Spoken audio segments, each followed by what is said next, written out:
you, sweetie? My 24th trip and 28th round of testing, and it's been an honor being with Robert F. Kennedy Jr., testing with me today, meeting with residents.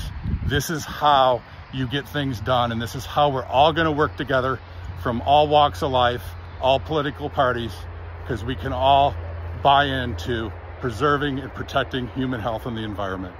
Steve, thank you so much for all of your heroic work and standing up for communities like this and telling the truth to them when the government agencies are built to just lie and to protect industry profits and the mercantile interests and ambitions of these big powerhouse polluters. Thank you. Thank you. Nobody in this town now asks for dioxin in their yard, and a single molecule of dioxin can cause cancer, can cause really grievous birth defects. It causes fertility problems in women and in men. If the executives of Norfolk Southern want dioxin in their yards, they should put it there themselves. But every molecule that they put in East Palestine, they need to clean it up. They need to remove it, and they need to make these people whole again.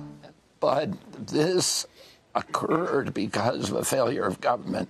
Norfolk Southern was paying its executives 80% of their salary comes from reducing costs. That's where their bonuses come from. The company should be criminally charged for what it did to this community. It was an act of theft. It stole the property values. It stole the health. It stole the pursuit of happiness from this wonderful community. They stole our lives. Yeah, it stole the lives of people. What would you do? Preliminarily, we need to unravel the corporate capture at DOT that allowed this to happen. Why isn't the Attorney General investigating this and filing criminal charges? This is a crime. What happened here? This whole town is a crime scene. I mean, what I would love to see President Biden say is to come in and say, this happened because of a failure of government. This happened because these agencies are captured, they're corrupt. And I'm not going to tolerate it anymore. And I'm going to expose the people and fire the people who are not doing the proper testing.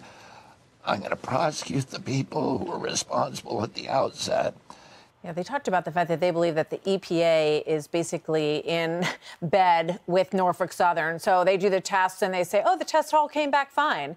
Then they bring in their own independent testers who give them different information. So you can see why they are so frustrated. Scott Smith joins us now. Scott's an independent scientist. He's the Government Accountability Project's whistleblower client. You were listening to Rich's reporting, and I'm sure you're familiar with his reporting throughout all of this. Your reaction to what you just heard, including the EPA's response?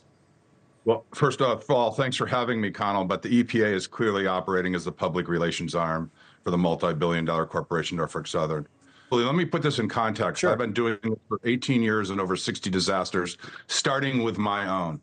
What makes East Palestine different is every chemical I've ever come across in 60 disasters is present in East Palestine. Why? It's the chemicals on the train. And why? The dioxins mixed with the chemicals you just cited and the polycyclic aromatic hydrocarbons, cancer-causing, just like the dioxins. And there has never been a mixture of chemicals released like this. That's what makes East Palestine different and why East Palestine should be declared a public health emergency. In the EPA, they can talk about 100 million, they can talk about 1 billion tests, they can take all the upwind samples and they can manipulate all they want, but they have refused to test side by side with me. And I sent you an email from July 27th. Right. I have been willing to sit down with them and test side by side. They refuse. And on Taggart Street, I can tell you, I have a trend where the fingerprint from where the derailment was matches with what we are seeing. And you have the burning from February 3rd to 9th, creating those dioxins. Then you have the controlled explosion.